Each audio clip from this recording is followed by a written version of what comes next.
안녕하세요. 저는 서울에 혼자 살고 있는 돌싱 30대 남자입니다. 여러분들에겐 첫사랑의 기억이 어떻게 남아있나요? 다시 생각해도 설레고 아련하고 그리운 기억으로 남아있으신가요? 남자는 생각만 해도 설레는 첫사랑을 죽을 때까지 못 잊는다고 하던데 저는 다른 의미로 첫사랑을 죽을 때까지 못 잊을 것 같아요. 어쩌다 제 첫사랑의 기억이 이렇게 바뀌게 되었는지 지금부터 이야기를 풀어볼게요. 저는 고등학생 때 같은 반이었던 아내를 보고 첫눈에 반해 짝사랑을 해왔었어요. 가슴 간질간질거리는 저의 첫사랑이 그렇게 시작된 것이죠. 아내는 미모가 뛰어나서 전교생에게 정말 인기가 많았어요. 여자들은 아내가 쓰는 물건들을 따라 샀었고 학교에서 인기 좀 있다는 잘생긴 애들도 아내의 뒤를 졸졸 따라다녔었어요. 하지만 저는 잘생긴 것도 아니고 그렇다고 날씬한 것도 아니라서 뒤에서만 아내를 봤었어요. 정말 평균 이하의 외모에 살집도 있는 편이라 제가 봐도 너무 별로더라고요. 늘 그렇게 뒤에서 아내를 지켜보다가 아내가 가는 대학에도 따라 들어가게 됐어요. 아무리 그래도 그 정도까지 하냐고 말하시겠지만 저는 그만큼 아내를 무척이나 좋아했었거든요. 제 세상은 아내에 의해 흘러간다고 볼 수 있었어요. 그렇게 대학을 가서도 혼자 속으로만 좋아하다가 대학 졸업할 때쯤 제가 용기를 내서 아내에게 고백을 했어요. 현이야, 친하지도 않은 내가 이렇게 불러내서 당황했지. 졸업하기 전엔 꼭 너한테 하고 싶은 말이 있어서 불렀어. 나, 너 좋아해, 현이야. 나도 알고 있었어. 고등학생 때부터 뒤에서 계속 나만 보던데 어떻게 몰라? 다른 애들은 나랑 얘기 못해서 안달이었는데 넌 끝까지 쳐다만 보더라? 아, 알고 있었어? 다른 애들은 다 잘생기고 이쁜데 난 너무 못생겼잖아. 그래서 너한테 말을 걸 용기가 없어서 그냥 뒤에서 쳐다만 봤어. 차라리 말을 걸지 그랬어. 뒤에서 쳐다만 보면 얼마나 무서운 줄 아니? 장난이야. 오히려 다른 애들과는 다르게 특이해서 자꾸 눈길이 가더라고. 아, 그랬어? 그럼 계속 특이한 애로 남게 오늘도 말 걸지 말 걸 그랬나? 나 근데 정말 너 좋아해. 대학까지 따라올 만큼 진짜 진심으로 좋아해. 대학까지 따라온 거야? 내가 뭐라고 이렇게 좋아해 주는 거야? 나 정말 별거 아닌 사람인데. 아니야.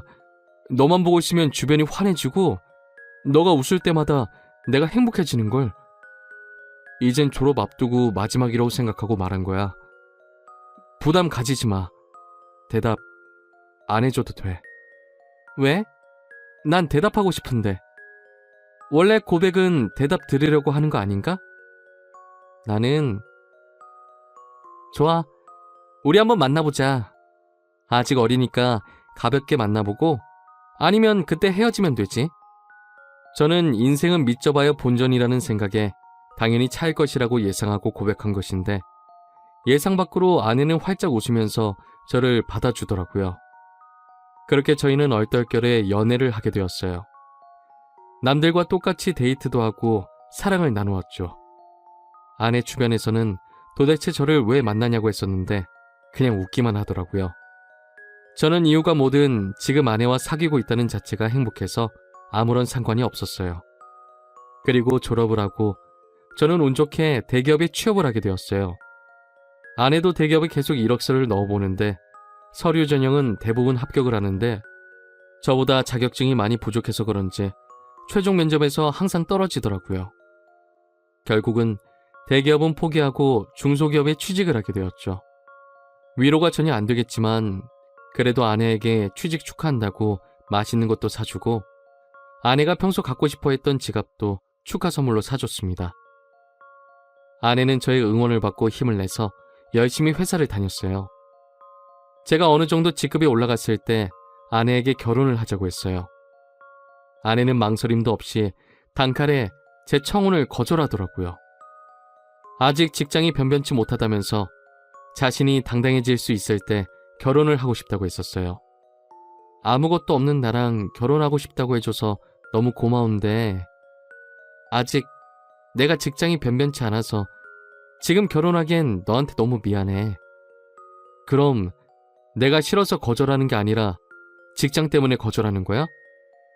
직장이 무슨 상관이야. 우리 둘이 잘 살면 되는 거지. 그래도 직장이 좋아야 월급도 많이 받고 우리가 걱정 없이 살 거 아니야. 너 월급에 비하면 내 월급은 너무 작잖아. 나는 내가 네 앞에서 당당해질 수 있을 때 결혼하고 싶어. 그래도 너가 안 버는 것보단 낫지. 우리 둘이 같이 벌면 괜찮아. 그리고 나 혼자 벌어도 너 하나쯤은 먹여 살릴 수 있어. 아내가 저보다 못한 직장에 다닌다고 스트레스 받아 하는 것 같아서 괜찮다고 다독여줬어요. 아내는 제가 대기업에 다니니까 확실히 제 월급이 자신 월급보다 많다는 것을 알았지만 정확히 얼마나 되는지 모르는 상태였거든요. 그래서 저는 아내에게 이 정도의 월급을 받고 있으니 결혼해도 문제가 없다고 설득했죠. 제가 자신보다 2배 넘게 받는다는 것을 듣고 놀라더니 고민을 하는 것 같더라고요. 계속되는 저의 설득 끝에 아내는 긍정적으로 생각이 바뀐 것인지 제 청혼을 받아주었어요. 제가 이렇게 결혼을 서두르게 된 이유는 회사에서도 아내가 인기가 많은 것 같더라고요. 아내가 종종 회사에서 치근덕거리는 남직원이 있다고 얘기를 꺼낼 때마다 다른 남자들이 더 이상 치근덕거리지 않게 얼른 결혼을 해야겠다는 마음을 먹게 됐죠. 저는 그렇게 힘들게 아내와 결혼하는 데 성공했습니다. 저희는 결혼한 지 2년이 지났는데도 자식 없이 여전히 둘이서 신혼생활을 보내고 있어요. 사실 아무리 노력을 해도 아이가 저에게 찾아올 생각을 하지 않더라고요. 아내와 저는 아직 젊으니까 조급해하지 말고 아이가 찾아올 때까지 천천히 기다려보기로 했어요. 그러다 결혼 3년차가 되었을 때 아내가 임신을 했더라고요. 저희 부모님은 아들이든 딸이든 상관없다며 너무 수고했다고 고맙다면서 아내의 손을 꼭 잡고 우셨어요. 아내도 어머니의 눈물을 보고선 살짝 눈가에 눈물이 고였더라고요. 며느리 아끼는 시부모님 덕분에 낙동강 오리알 신세가 된 저만 힘들어졌었어요. 아내 회사가 중소기업이어도 설립자가 여성분이어서 그런지 복지가 대기업 못지않게 좋더라고요. 아내는 일을 하면 스트레스 받을까봐 아이를 위해 휴직을 하고 집에서 쉬고 있었어요. 혹시나 쉬면서 집안일이라도 할까 어머니께서 집에 오셔서 아내 대신 집안일을 다 해놓고 가시더라고요. 저도 퇴근하고 오면 어머니의 잔소리를 듣고 아내의 시중을 들기 시작했고요. 아내 시중을 들면서도 저는 태어날 아이 생각에 하나도 힘들지 않았고 행복했어요. 저희는 아들, 딸 구애받지 않으려고 병원에 검진을 가도 성별을 알려고 하지 않았어요. 출산하고 아이를 보러 신생아실에 갔는데 아내를 아주 쏙 빼닮은 귀여운 딸이더라고요. 엄마를 닮아서 그런지 아이의 얼굴이 벌써 완성형이라고 호들갑 떨었다가 아내한테 주책이라면서 벌써 딸바보 됐냐고 등짝 한 대 맞았네요. 아내 손이 매운 편인데 저는 그날 아무리 맞아도 아프지가 않고 오히려 간지러웠어요. 이래서 다들 딸 낳으면 딸바보가 되는 건가 보다 싶더라고요. 딸이 태어난 지 이제 1년이 넘어가기 시작했을 때 저는 집 앞에서 충격적인 장면을 목격하게 됐습니다. 제가 직급이 올라가면서 회의다 뭐다 여기저기 불려다니다 보니 정시 퇴근하는 아내가 항상 저보다 먼저 집에 와 있었어요. 그런데 제가 몸이 안 좋은 것 같아서 회의에 참석하지 못하고 집에 바로 온 적이 있었어요.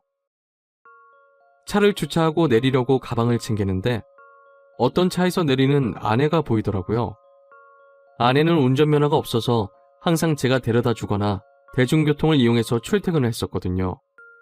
저는 처음엔 동료가 데려다 준 거라고 생각하고 신경을 쓰지 않으려고 했었어요. 그런데 아내가 집에 들어가려고 할 때 남자가 차에서 내리더니 아쉽다는 듯 아내의 손을 잡더라고요. 저는 내리려고 손잡이에 올린 손을 떼고 그 모습을 어처구니 없이 쳐다보고 있었어요. 아내는 남자를 보면서 웃고 있고 남자는 잡은 손을 앙탈 부리듯이 흔들고 난리도 아니더라고요. 다른 사람이 보면 그 둘이 부부인 줄 알겠더라고요. 하필이면 제 차가 입구 정면에 주차하고 있어서 제 블랙박스에 그 장면이 그대로 다 찍혔었어요. 저는 차 안에서 나오지 않고 아내가 들어간 후에도 그 장면만 계속 돌려보고 있었어요. 잘못 생각한 거라고 현실을 부정하려 했지만 보면 볼수록 외도가 맞는 것 같아서 화가 나더라고요. 더 확실한 증거를 잡아야겠다는 생각에 저는 집으로 바로 들어가지 않았어요. 차 안에서 쉬다가 원래 제가 퇴근하던 시간에 맞춰서 집에 들어갔죠. 아내가 웃으면서 저한테 왔냐고 말하는데 온몸에 소름이 돋았어요. 저는 아무것도 못 본 사람 마냥 아내에게 평소와 다를 것 없이 똑같이 대했었어요. 아내가 음식을 하는 동안 혹시나 다른 증거들이 나오지 않을까 싶어서 아까 아내가 입고 있었던 코트를 뒤졌는데 아무것도 나오지가 않더라고요. 저는 아내가 잘 때 휴대폰을 몰래 확인해 보기로 마음먹었습니다. 아내가 먼저 잠든 것을 확인하고 휴대폰을 들고 조용히 거실로 나왔어요. 잠금이 걸려 있었는데 비밀번호가 딸 생일이더라고요. 저는 고민할 것도 없이 제일 먼저 카카오톡을 들어가 보았어요. 전부 회사 직원들과의 단톡이나 제가 알고 있는 고등학교 친구들과의 단톡이었는데 유일하게 한 사람만 개인톡을 하고 있더라고요. 저장명도 심상치 않은 게 제 직감으로는 이 사람이 아까 아내를 데려다 준 사람이라고 생각했죠. 개인톡을 들어가 보니 역시나 제 예감이 딱 들어맞았더라고요. 아내가 저랑 연애했을 때보다 그 사람이랑 더 달달하게 카톡을 주고받았어요. 그런데 두 사람이 사귄 지가 꽤나 오래된 사이였던 것 같았어요. 같이 데이트하면서 찍은 음식 사진에 남자가 살짝 걸려있는 사진들과 대놓고 찍은 커플 사진들도 있길래 모조리 제 휴대폰으로 옮겨놓았어요. 그리고 다음날 아침밥을 먹으면서 아무렇지 않은 표정으로 평소 대화하듯 아내에게 이혼 서류를 준비하라고 했어요. 아내는 잘못 들은 건가 싶은 표정으로 갑자기 무슨 소리냐고 하더라고요. 저는 아무 말 하지 않고 커플 사진을 아내의 폰으로 전송했어요. 방금 내가 당신한테 사진을 하나 보냈는데 그게 우리 이혼 사유야. 그러니까 군말 없이 퇴근하면 이혼 서류 준비하고 당신 짐 싸놓고 있어. 여보, 내가 미안해. 다신 안 그럴게. 잘못했어. 내가 당장 그 남자 정리할게. 우리 딸을 봐서라도 이혼만은 안 돼. 엄마는 아빠 없는 애로 키울 수 없잖아. 안 그래? 그걸 아는 사람이 남편 두고 이렇게 딴 남자를 만나고 있었던 거야? 저번에 친구랑 저녁 먹고 온다고 했던 날도 그 남자랑 먹었더라? 그땐 정말 아무 사이 아니었어.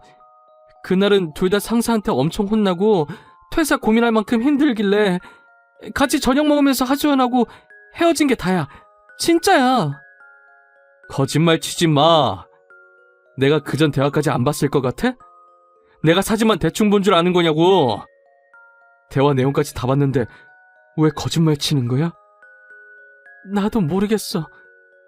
이렇게 거짓말 해서라도 당신 잡고 싶었나 봐. 내가 잘못했어. 나를 욕해도 좋아. 그런데 이혼만은 절대 안 돼, 여보. 그래? 그럼 지금 그놈이랑 당장 헤어져. 그렇지 않으면 난 무슨 짓 할 줄 몰라. 당신 회사에 불륜 증거 다 뿌리고 이혼할 수도 있어. 아내는 회사에 불륜 사실을 알리겠다고 하니 당장 그 남자에게 전화해서 이별을 통보하더라고요. 그리고 며칠 뒤 아내한테 들은 얘기인데 아내와 헤어지고 그 남자는 이직을 했다더라고요. 어디로 이직했는지는 모르고 남자가 휴대폰 번호를 바꿔버려서 만약에 다시 만나고 싶다고 한들 만날 수 없는 상황이라고 확실히 관계가 끝났다는 것을 말해줬어요. 저는 제가 있는 앞에서 이별을 통보했던 아내라 저 말을 의심조차 하지 않고 믿었던 것 같아요. 조금이라도 의심해보고 제가 직접 알아봤어야 할 내용이었는데 말이에요. 그리고 저희는 다시 예전 신혼 때처럼 관계 회복에 성공했어요. 아내가 미안했는지 그 사건 이후로 제게 과하다시피 너무 잘해주더라고요. 그 행동도 의심해봤어야 했는데 말이에요. 그 사이에 귀여운 딸이 저희에게 한 번 더 찾아왔어요. 이번에도 아내를 쏙 빼닮아 너무 이쁘더라고요. 어쩜 두 딸 모두 좋은 유전자만 받고 태어난 건지 눈에 넣어도 안 아플 지경이었어요. 제가 한동안 딸 보는 재미가 얼마나 쏠쏠했는지 몰라요. 주위 사람들한테 요즘 딸 보는 맛에 산다고 말하고 다닐 정도였어요. 요즘은 아들보다 딸이 더 좋다고 하던데 딸들을 보고 있으니 왜 그런 말을 하는지 알 것 같았어요. 어찌나 애교도 많고 저를 보고 방긋방긋 잘 웃던지 나중에 커서 딸이 결혼한다고 하면 정말 대성통곡할 것 같았어요. 저는 영원히 제 딸들을 옆에 끼고 살 수 있을 줄만 알았어요. 그날만 아니었다면 말이죠. 제가 중요한 프로젝트를 맡고 있어서 잠을 제대로 못 잔 적이 있었어요. 평일엔 프로젝트 때문에, 주말엔 딸들 보느라 피로가 누적이 되었던지 그날은 정말 낮잠을 안 자면 제가 과로사할 수도 있겠다는 생각이 들더라고요. 웬만하면 아이들을 봐주려고 했는데 도저히 못 버티겠어서 정말 오랜만에 주말에 잠시 낮잠을 잤었어요. 그러다 중간에 목이 너무 말라서 잠에서 깨버렸어요. 거실에서 아내가 통화를 하는지 문틈 사이로 아내 목소리가 어렴풋이 들리더라고요. 스피커폰으로 해놓은 건지 간간히 다른 사람 목소리도 들렸었어요. 저는 목이 말라서 아플 지경이길래 물을 마시려고 손잡이에 손을 올렸는데 아내가 하는 말에 문을 열지 못하고 그 자리에서 굳어버렸어요. 오늘 남편 얼굴 보는데 날이 가면 갈수록 더 못생겨지더라. 살만 디룩디룩 쪄서 진짜 얼굴 맞대고 밥 먹기 힘들어. 같은 공간에 있기도 싫어. 그러니까 내가 계속 이혼하라고 했잖아. 언제 이혼할 건데? 이대로 살 생각이야? 도대체 언제까지 이러고 있을 건데? 나 이제 당신 남편이 불쌍해 보일 지경이야. 아니 뭐 아직 애들도 어리고 내 월급으로 애들 키우는 건 힘들잖아. 그렇다고 당신 월급도 많은 게 아니니까 조금만 더 있다가 하려고. 이혼할 생각이 있긴 한 거야? 내가 봤을 땐 당신 남편이 가진 돈 때문에 이혼 안 할 것 같아. 말로만 이혼할 거라고 하고 계속 이런 식이면 나 당신 남편한테 다 말할 거야. 아, 좀 기다려보라고 했잖아. 왜 이렇게 보채는 거야? 매력 떨어지게. 우리 딸 부족함 없이 키워야 하지 않겠어? 그러니까 조금만 참아. 그건 그렇긴 한데 나도 애기들 보고 싶단 말이야. 맨날 사진으로만 보고. 나도 실제로 애기들 알아보고 싶어. 근데 지금 자기 애도 아닌데 자기 애라고 믿고 저렇게 좋아 죽는 꼴이 너무 웃겨. 진짜 멍청한 거 아니야? 얼굴이 자기랑 너무 다르잖아. 당신 닮아서 얼마나 이쁜데 자기 애라고 믿지? 얼핏 들었을 때 대화 내용으로 아내가 상간남이랑 통화하고 있었다는 걸 알아차렸어요. 얼굴 얘기하면서 제 험담을 할 때부터 저는 손을 뻗어서 화장대에 있던 제 폰을 들고 아내의 통화 내용을 녹음하기 시작했었어요. 둘이서 오가는 대화들이 정말 갈수록 가관이더라고요. 제 험담은 그럴 수 있다고 생각했는데 이제껏 제 딸이라고 믿었던 애들이 알고 보니 제 딸이 아니라 상간남 딸이라고 하니까 너무 충격적이더라고요. 저는 들고 있던 폰을 바닥에 떨어뜨렸고 그 소리에 아내가 놀랐는지 황급히 전화를 끊더니 방문을 열고 불을 켜더라고요. 불을 켜자마자 바로 앞에 서 있던 저를 발견하고 놀라서 소리를 지르더라고요. 여보, 당신 언제부터 여기 있었어? 혹시 내가 통화하는 거 들은 거야? 어디서부터 들었어? 다 들었어? 너 당장 내 집에서 나가. 더 이상 네 목소리 듣고 싶지 않으니까. 아무 말 하지 말고 지금 조용히 그대로 문 열고 나가. 여보, 이거 오해야. 내 말 좀 들어봐, 어? 당신이 지금 어디서부터 뭘 들었든 다 오해야. 그러니까 이거 드라마 얘기야. 내가 요즘 보는 막장 드라마 있는데 그 얘기하는 거였어. 내가 방금 분명히 당신 목소리 듣고 싶지 않다고 말했을 텐데. 나가. 안 나가? 못 나가겠으면 내가 나가게 만들어줘? 아이들 데리고 당장 나가! 여보, 내가 정말 미안해, 어? 나 여기서 절대 못 나가. 한 발자국도 안 나갈 거야. 여기서 나가면 정말 갈 곳이 없어. 그러니까 제발 한 번만 봐줘. 괜히 입만 아프게 더 말할 필요 없고 여기 있는 물건들 다 내 돈으로 산 거니까 그대로 두고 귀찮게 짐 쌀 필요 없이 몸만 나가면 되겠네. 아이들 데리고 나가. 내 인내심도 여기까지니까. 아내는 계속 나갈 수 없다면서 제 바지가랑이를 잡고 늘어지더라고요.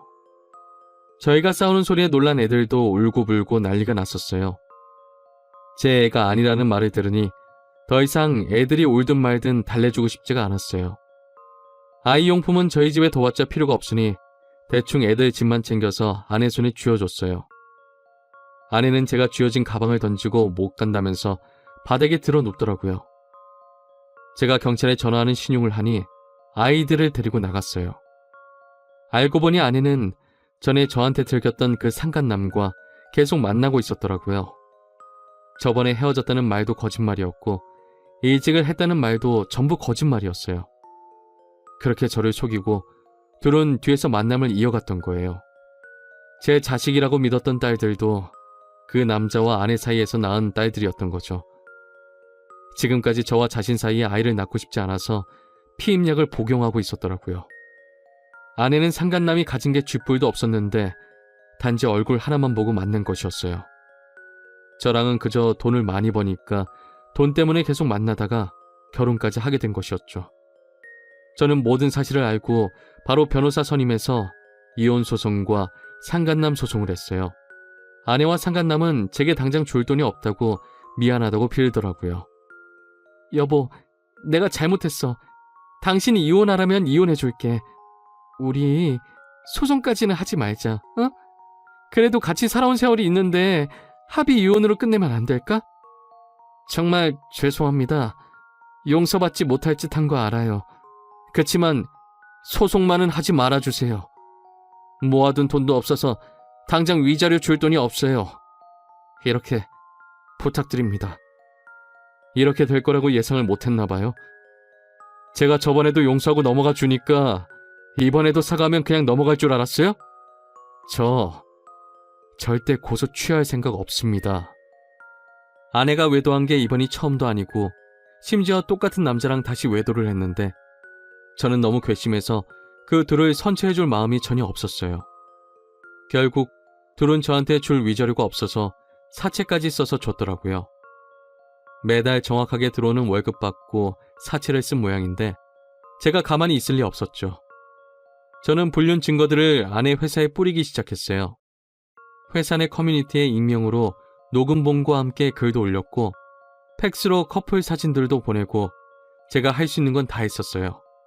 결국 아내와 상간남은 회사에서 질타를 받으며 그대로 쫓겨났습니다.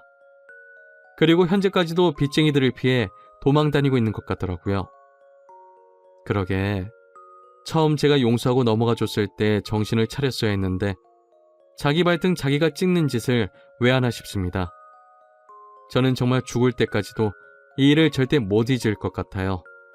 다시는 결혼할 생각도 그렇다고 연애를 할 생각도 전혀 없어요. 저는 이렇게 혼자서 걱정 없이 사는 것도 괜찮을 것 같다는 생각을 해요. 오히려 부양할 가족이 없으니 마음이 더 편해졌어요. 저희 어머니는 아직도 집사람이 바람펴서 이혼한 줄 모르고 계세요. 나이도 많으신데 혹시나 충격에 쓰러지실까봐 영원히 제 가슴에만 묻어두려고 합니다. 여러분들은 첫사랑의 기억이 꼭 이쁘게 남아있었으면 좋겠네요.